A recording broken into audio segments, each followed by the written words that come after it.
Ever feel like you're chasing some mythical beast, trying to get that lightning-fast JavaScript? It's a common quest. Well, today we're going deep, really deep. Deep dive time. Exactly, into the core of Node.js performance.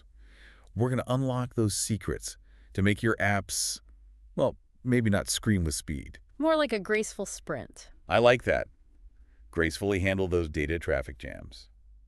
And to guide us, we've got our trusty sources. Always got to have a map for these deep dives. Absolutely. Node.js at Scale, Volume 2, of course. A classic. It is.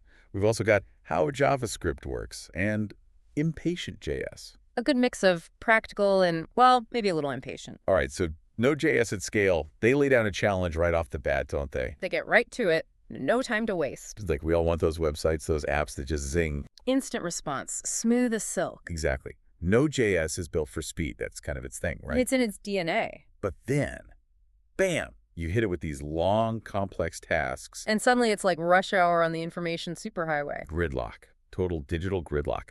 So how do we, as intrepid coders, avoid this fate? Well, Node.js at Scale really breaks down the beauty of asynchronous I/O. Okay, so asynchronous I/O, in a nutshell, how would you explain that? It's how Node.js manages to juggle multiple tasks without having a complete meltdown. Sounds essential. Oh, it is. Imagine this.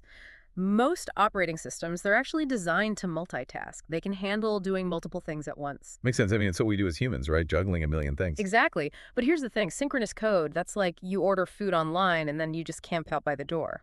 Refreshing the order status every 2 seconds. You're starving, but you're also frozen waiting for that one thing. My pizza analogy strikes again. Never fails.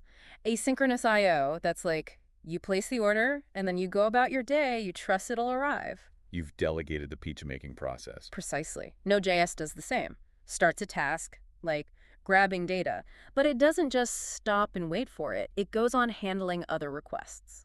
Okay, so it's like multitasking, but with a purpose, a plan. And that plan is the event loop, which Node.js at Scale goes into. Yeah, the event loop, that's where things get kind of mystical for me. It sounds intimidating, but it's actually quite elegant. So demystify it for us. What's the event loop, really? Okay, imagine like a super efficient, super organized chef. Okay, I can already smell the delicious analogy coming. They've got dozens of dishes going at once, right? Some simmering, some being chopped, some plated. The event loop is like their internal system. It's how they keep track of everything without losing their minds. Exactly. It's constantly monitoring, delegating, making sure everything flows smoothly, no burnt dishes, no bottlenecks. That is a seriously impressive chef.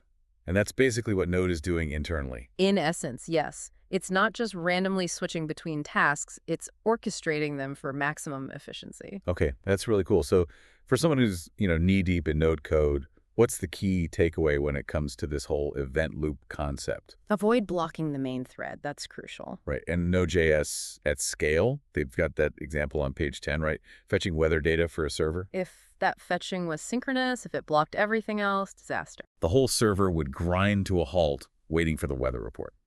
But by making it asynchronous, happening in the background, the server can still respond to other requests, keep things moving. Like the chef prepping ingredients while something else is in the oven? Precisely. And speaking of keeping things moving, I love how Impatient.js explains it with what else but coffee. The classic coffee shop analogy never fails. So they say synchronous code, that's like you're stuck in line at a packed coffee shop waiting for your specific order. And the barista's taking their sweet time making that triple shot half-calf soy latte with extra foam. Meanwhile, everyone else is waiting. But asynchronous code, that's like you ordered ahead, you waltz in, grab your coffee, and you're out. Like a ninja of caffeine efficiency. Exactly. That's what we're aiming for. So we've got this amazing chef, this event loop, keeping all those Node.js tasks running smoothly. It's a thing of beauty. It really is. But what about keeping our code itself clean and efficient?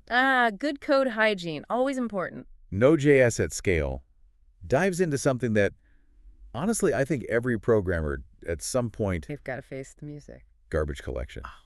It's like the elephant in the room or the leftover data in the server. It's more common than you might think. So for those who might be new to this whole concept, how would you explain what garbage collection is, like in simple terms? Okay, picture this. Your code is like a room, right? Okay, I'm picturing it. And every variable, every object you create, that's like bringing in a piece of furniture. So if I'm writing a lot of code, my room is getting pretty full. Exactly. And over time, well, things can get a little cluttered, right? Just like in real life. Wait, are you saying my code is a hoarder house for data? Maybe not a hoarder house, but you get the idea. Too much clutter, it slows things down. Okay, I'm starting to feel a little claustrophobic in my code room now. And that's where garbage collection comes in. Think of it like a much-needed cleaning So service, they come in, take out the trash, organize the furniture, make it all nice. basically. Node.js at scale, they've got this really clear example on page 25 using cars. Okay, I love a good car analogy. So you've got code representing, let's say, Lightning McQueen, Sally Carrera, Mater, right? The gang's all here. Each one takes up memory, but then you decide, Mater's cool and But maybe not the most essential part of the code. right. So you maybe reassign that variable, set it to undefined. Mater's gone to a farm upstate, it's fine. But here's the thing, in memory, he's still there, taking up space, like a car somebody abandoned in a parking lot. Okay, so that's not good, right? We've got abandoned car data now. Not a deal. That's where the garbage collector swoops in like a tow truck for unused data. Okay, I'm liking where this is going. It sees Mater's just sitting there, no other part of the code is referencing him, so boom, Out of there. gone. More memory freed up for the important stuff. That is so satisfying, like digitally decluttering my code. And the best part is, in Node.js, this happens automatically. You don't have to call up the garbage collector yourself. That's a relief. I was about to start stressing about garbage collection schedules. Node's got you covered. It prevents bugs, memory leaks, keeps things running smoothly. But I'm guessing it's not a free pass to just write code however I want, right? Node.js at scale is very clear about that. Garbage collection helps manage the mess, but you still got to tidy up after yourself. So I can't just create like a million Mater objects and expect the garbage collector to clean up my act.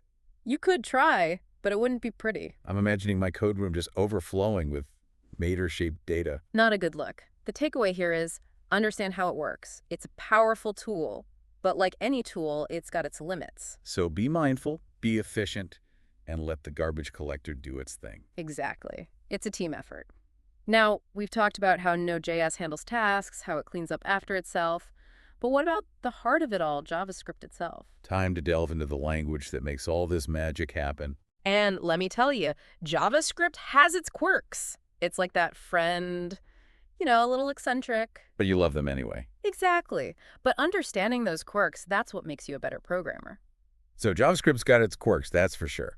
Some, well, interesting math. And don't even get me started on null versus undefined. Oh, we're getting there. But first, impatient JS. It touches on something I think a lot of us can relate to, which is, well, JavaScript's evolution. It's definitely had its awkward teenage years. Like, it's grown up in public, right? Yeah. All those early decisions, they're still out there, for better or worse. And believe me, sometimes for worse.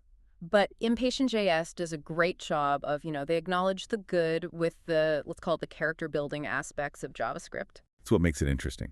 So what are some of those strengths they highlight? What makes JavaScript so darn appealing, despite its quirks? Flexibility, for one. You can build almost anything with it these days. Websites, web apps, server-side stuff with Node.js, even desktop apps, you name it. It's like the Swiss Army knife of programming languages. And it runs on pretty much any platform you can imagine. But like you said, those early design choices, they weren't always elegant. So how do we reconcile that? Because we've got all this legacy code, right? Yeah. But we also want to use the shiny new features of modern JavaScript. It's a dilemma. It is, and Impatient JS brings up a really useful tool, transpilers. Okay, transpilers, break it down for us. What are they and why should our listeners care? Imagine you're writing code with all the latest JavaScript syntax, all those cool new features. Arrow functions, template literals, the good stuff. Exactly.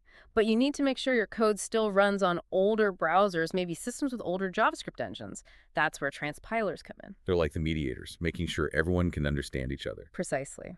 They take your modern JavaScript code and translate it into a form that older systems can understand. So you get the best of both worlds, clean, efficient code for you, and compatibility for everyone else. That is pretty slick. Yeah. But I have to ask, because there's always a catch, right? What's the trade-off with using these transpilers?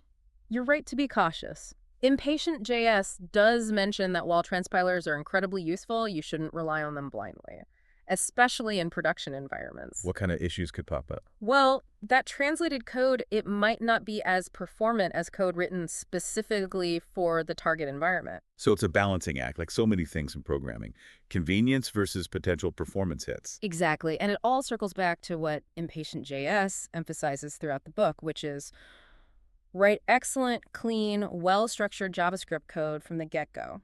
So understand the language, use the right tool for the job, and always be mindful of how your code's going to perform out in the wild. Couldn't have said it better myself. It's about going beyond just making the code work. It's about making it, well, elegant, efficient, almost a joy to read. Now you're speaking my language. And honestly, that's what I love about these deep dives. We've covered so much ground, from the nitty-gritty of how Node.js handles tasks, To those behind-the-scenes optimizations, like our friend the garbage collector.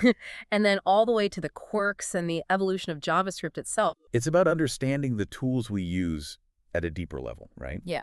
Because when you know how things work under the hood, you can write better, more efficient, more powerful code. Absolutely. And frankly, that's what makes a good programmer great. That curiosity, that willingness to keep learning and digging deeper, never stop exploring. Couldn't agree more. So to all our listeners out there, you've heard it here, folks. Go forth, experiment, build amazing things, and never stop exploring the incredible world of JavaScript and Node.js. Until next time, happy coding.